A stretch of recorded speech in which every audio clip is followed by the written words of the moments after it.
Home থেকে সকলকে স্বাগত। ফাইনালি আমাদের ডাব্লিউবি, এসএসসি, গ্রুপ সি এবং গ্রুপ ডি নোটিফিকেশন বেরিয়েছে। এখানে মেন যে জিনিসগুলো দেখা সেগুলো আমরা প্রথমেই দেখে নিই। দেখো এখানে কি বলেছেন, এনটিএস মানে হচ্ছে নন টিচিং স্টাফ। এখানে দেখো ক্লার্ক এবং গ্রুপ ডি, এখানে ক্লার্ক হচ্ছে গ্রুপ সির এক্সাম, ঠিক আছে। এখানে এক্সামের জন্য ক্রাইটেরিয়া বলা হয়েছে যে ইন্ডিয়ার সিটিজেনশিপ হতে হবে, অর্থাৎ ইন্ডিয়ার নিবাসী হতে পারে। এছাড়াও বলা হয়েছে নন টিচিং স্টাফদের জন্য এখানে কিন্তু খুব ভালো করে বলে দেওয়া হয়েছে যে যারা টেন্টেড ক্যান্ডিডেট তারা কিন্তু এই পরীক্ষায় বসতে পারবে না। যেটা তোমাদের জাজমেন্ট ছিল 3 এপ্রিল 2025। এটা হচ্ছে অফিসিয়াল ওয়েবসাইট, এখানে গিয়ে তোমাদেরকে লগ ইন করতে হবে, আইডি বানাতে হবে, এখানে অনলাইন অ্যাপ্লিকেশন করতে হবে। এই পরীক্ষাটা কে নিচ্ছে আমাদের West Bengal school service commission. এখানে বলে দিয়েছে যে আমাদের অ্যাপ্লিকেশন কবে থেকে শুরু হবে। তো এটা হচ্ছে নভেম্বরের 3 তারিখ থেকে আমাদের অ্যাপ্লিকেশন শুরু হয়ে যাবে এবং শেষ কবে হবে, ডিসেম্বরের 3 তারিখ 5টায়। এখানে তোমরা বলে দিয়েছে যে পেমেন্ট ফি লাস্ট 12টার আগে পর্যন্ত তোমাকে পেমেন্ট দিতে হবে, কিন্তু চেষ্টা করবে এর আগেই সবকিছু করে নেওয়ার। এক্সাম কবে হবে, আনুমানিক লিখিত এক্সামটা হবে তোমাদের জানুয়ারির, হতে পারে 25-এর আগেই হয়ে যেতে পারে 2026, ঠিক আছে। জানুয়ারির 25 2026-এর মধ্যে হয়ে যেতে পারে। এখানে অ্যাডমিট কার্ড বলেছে যে অ্যাডমিট কার্ড কদিন পাবে, অ্যাডমিট কার্ড পাবে তোমরা 7 দিন আগে, পরীক্ষার ঠিক 7 দিন আগে তোমরা অ্যাডমিট কার্ড কিন্তু পেয়ে যাবে। এখানে দেখো ফিজের কথা বলছে, যারা গ্রুপ সি তাদের জন্য 400 টাকা লাগছে। কারা, জেনারেল, ওবিসি, ইডাব্লিউএস এইসব ক্যান্ডিডেটের জন্য 400 টাকা, যেটা একটু বেশি মনে হচ্ছে। আর এসটি, এবং পিএইচ মানে ফিজিক্যাল হ্যান্ডিক্যাপদের জন্য 150 টাকা। গ্রুপ ডির ক্ষেত্রেও সেম 400 টাকা, আর এদের ক্ষেত্রে 150 টাকা। এখানে সিলেকশন প্রসেস যেটা বলে দিয়েছে সেটা দেখো, এখানে হচ্ছে রিটেন এক্সাম হবে, যেটা তোমরা জানো। এখানে একাডেমিক পারফরমেন্সের উপর, এক্সপিরিয়েন্স এবং ইন্টারভিউর উপর হবে। ঠিক তেমনি গ্রুপ ডির ক্ষেত্রেও সেম রিটেন এক্সাম হবে, এক্সপিরিয়েন্স হবে, এক্সপিরিয়েন্সের উপর ভিত্তি করা হবে, এছাড়া ইন্টারভিউ হবে। এখানে কোনো একাডেমিক, গ্রুপ ডির ক্ষেত্রে কোনো একাডেমিকের ব্যাপার নেই। দ্বিতীয় হচ্ছে যে কোশ্চেনটা কিন্তু তোমাদের দুটো ভাষায় থাকবে, একটা হচ্ছে ইংলিশ এবং বাংলা। এখানে বলছে যে তোমরা যে কোনো একটা মিডিয়ামের উপরে কিন্তু অ্যাপ্লাই করতে পারবে, ঠিক আছে, বা একটা রিজিয়নের উপরে অ্যাপ্লাই করতে পারবে। দুটো রিজিয়ন করলে যেটা তুমি লাস্ট করবে সেটাই কিন্তু গৃহীত হবে, বাদ বাকিগুলো কিন্তু রিজেক্ট হয়ে যাবে।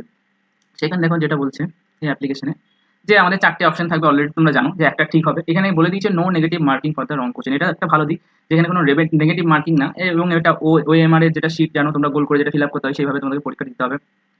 আর একটা বলে দিয়েছে যে ভ্যালিডিটি ফর দ্য প্যানেল এবং ওয়েটিং লিস্ট। এখানে বলেছে each panel and waiting list shall remain valid for 1 year from the date of the first council.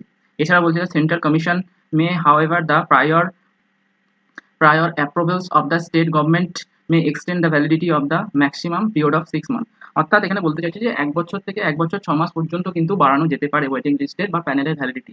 এখানে দেখো ভ্যাকেন্সি কতগুলো আছে। এখানে যেমন গ্রুপ সি এর ক্ষেত্রে বা ক্লার্কের ক্ষেত্রে ভ্যাকেন্সি আছে 2989টা, এবং গ্রুপ ডির ক্ষেত্রে কতগুলো আছে 5488টা।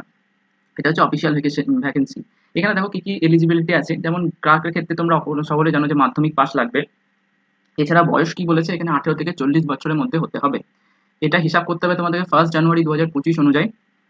এখানে এজ রিল্যাক্সেশনও আছে, 5 বছর এজ রিল্যাক্সেশন কাদেরকে দিচ্ছে, এসটি এসসিদের ক্ষেত্রে, এবং 3 বছর হচ্ছে ওবিসি, এবং 8 বছর যারা ফিজিক্যাল হ্যান্ডিক্যাপ তাদের জন্য। বোঝা গেল।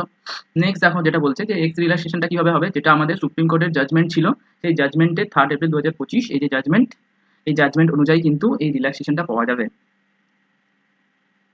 নেক্সট দেখো, নেক্সট এখানে বলছে এক্সামটা কিরকম হবে। এক্সামটা হবে অনলাইন মোড। কিভাবে অ্যাপ্লাই করতে হবে, তোমাদেরকে অনলাইন মোডে অ্যাপ্লাই করতে হবে। এখানে গ্রুপ সি হোক বা গ্রুপ ডি হোক, এটা কিন্তু অনলাইন মোডে অ্যাপ্লাই করতে হবে। এখানে যে বিষয়টা বলেছে সেটা আমি পরে আসছি, এই বিষয়টা খুব ইম্পর্টেন্ট। আর এখানে দেখো তোমাদের যে কোনো ইনকোয়ারি বা কিছু থাকলে তোমরা কিন্তু এখানে হেল্পলাইন নাম্বারও দেওয়া আছে, এখানে তোমরা ফোন করতে পারো। এরপর দেখছি ভ্যাকেন্সি। দেখো ভ্যাকেন্সির ক্ষেত্রে এখানে স্পষ্ট দেখো ভ্যাকেন্সি কি বলা আছে, কতগুলো ভ্যাকেন্সি আছে আমাদের। এখানে এখানে একটা ভালো জিনিস যে প্রত্যেকটা রিজিয়ন ওয়াইজ কিন্তু পার্ট পার্ট করে ভেঙে দিয়েছে। দেখো এখানে হচ্ছে ইস্টার্ন রিজিয়ন, এখানে হচ্ছে northern region, southern eastern region, southern region, আর ওয়েস্টার্ন রিজিয়ন। ক্লার্ক পোস্টের ক্ষেত্রে যারা বাংলা মিডিয়াম হচ্ছে বাংলা, জেন্ডার মেল আর ফিমেল দুজনেই অ্যাপ্লাই করতে পারবে। টোটাল ভ্যাকেন্সি আছে 2406। এখানে তোমাদের পছন্দ মতো যে কোনো একটা রিজিয়নে তোমরা ফিল আপ করতে পারবে। এখানে তোমাদের অলরেডি 5টা রিজিয়ন দেওয়া আছে, তোমাদের যদি মনে হয় যে ওয়েস্টার্ন রিজিয়নে ফিল আপ করবে সেটাও করতে পারো, যেহেতু পদের সংখ্যা বেশি। এছাড়া ইস্টার্ন রিজিয়নে করতে পারো, কিন্তু একটা কথা মনে রাখবে যে একটা আইডি থেকে কিন্তু 2 বা 3 বা 4 এরকম কিন্তু করা যাবে না।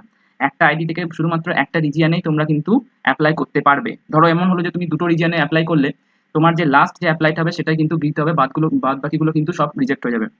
এইভাবে আছে হিন্দি, উর্দু, নেপালি, উড়িয়া, ইংলিশ, তেলেগু, এগুলো আছে। গ্রুপ ডির ক্ষেত্রেও ঠিক তেমনি। কতগুলো পদের সংখ্যা আছে এখানে, টোটাল পদের সংখ্যা আছে 5488। দেখো বিভিন্ন রিজিয়ন ওয়াইজ ভাগ করা আছে, সুতরাং তোমরা এগুলোকে দেখে করবে। নেক্সট যে ব্যাপারটা হচ্ছে যে আমাদের কিছু রুল এখানে মেনে চলতে হবে, সেই রুল অনুযায়ী বলি। দেখো আমাদের কি হবে, যে আমাদের গ্রুপ সি যে পরীক্ষাটা সেটা কি হবে, যে সেটা আমাদের 60 নম্বরের গ্রুপ সি পরীক্ষাটা হবে। তোমরা যেটার জন্য 15 করে নাম্বার, 15 প্লাস 15 করে নাম্বার থাকবে। এটা কি, এটা জিকে, এটা হচ্ছে কারেন্ট অ্যাফেয়ার্স, এটা কি, এটা হচ্ছে তোমাদের জেনারেল ইংলিশ, আর এটা হচ্ছে অ্যারিথমেটিক বা ম্যাথ। এইভাবে তোমাদের কিন্তু নাম্বার ডিস্ট্রিবিউশন থাকবে। তো টোটাল আমাদের কিন্তু 60 নম্বরের এমসিকিউ পরীক্ষা হবে। 15টা নাম্বার কিছু থাকছে, যেমন 10 নাম্বার হচ্ছে তোমাদের একাডেমিক কোয়ালিফিকেশন, এছাড়া থাকে সিমিলার এক্সপিরিয়েন্সে 5 নম্বর, একাডেমিক কোয়ালিফিকেশন বলতে তুমি যদি মাধ্যমিকে ফার্স্ট ডিভিশনে পাস করো তাহলে তুমি 10 এ 10, এবার ছাড়া তুমি সেকেন্ড ডিভিশনে পাস করলে 8 এবং থার্ড ডিভিশনে বা নিচে তার করলে তাহলে সেখানে তুমি 6 পাবে। সিমিলার এক্সপিরিয়েন্স যদি তুমি কাজের এক্সপিরিয়েন্স আছে, ধরো তোমার 1 বছর এখানে কাজের গ্রুপ সি এর কাজের এক্সপিরিয়েন্স আছে, সেখানে তুমি 1 নম্বর পাবে, 2 বছরের থাকলে 2 নম্বর, এভাবেই নাম্বারগুলো যোগ হবে। আর এখানে কি বলেছে 15টা নাম্বার কিভাবে আছে, 15টা নাম্বার দেখো এখানে ওরাল হবে তোমাদের 10 নম্বরে এবং কম্পিউটার যে টাইপিং সেটা কি হবে, সেটা কিন্তু টেস্ট বা টাইপিং এটা হবে 15 নম্বরে, টোটাল কিন্তু এখানে 25 নম্বরে। তাহলে দেখো 60, 15 আর 25 টোটাল কিন্তু 100 নম্বরে তোমাদের পরীক্ষা হচ্ছে গ্রুপ সি বা ক্লার্ক। গ্রুপ ডির ক্ষেত্রে দেখো এখানে সেমনি ওয়ে মার্ক যেটা হবে সেটা 40, সিমিলার এক্সপিরিয়েন্স 5, আর এটা হচ্ছে ওরাল ইন্টারভিউ 5। ঠিক আছে, এইভাবে হবে। নেক্সট দেখো এখানে কি বলছে যে ক্রাইটেরিয়ার ক্ষেত্রে যখন বলছে দেখো, হ্যাঁ দেখো গ্রুপ সির ক্ষেত্রে দেখো যে 10 মার্কের বিভাজনটা যেটা বললাম, যদি তুমি ফার্স্ট ডিভিশনে পাস করো তাহলে 10 এ 10, সেকেন্ড ডিভিশনে 8 আর অন্যান্য ডিভিশনে করলে 6। বোঝা গেল? লাস্ট যেটা বলার যে আমাদের এই চ্যানেলে জিকে, জিএস এবং ম্যাথের ক্লাস হয়, সুতরাং তোমরা চ্যানেলটাকে সাবস্ক্রাইব করে দিও এবং এই চ্যানেলের সঙ্গে যুক্ত হও। এখানে বিভিন্ন ধরনের আপডেট, নোটস এবং বিভিন্ন রকম, এবং টেলিগ্রামে যুক্ত হও, এখানে বিনামূল্যে পিডিএফ তোমরা পেয়ে যাবে আপডেটেড। দেখা হচ্ছে পরের ভিডিওতে, ভালো থেকো।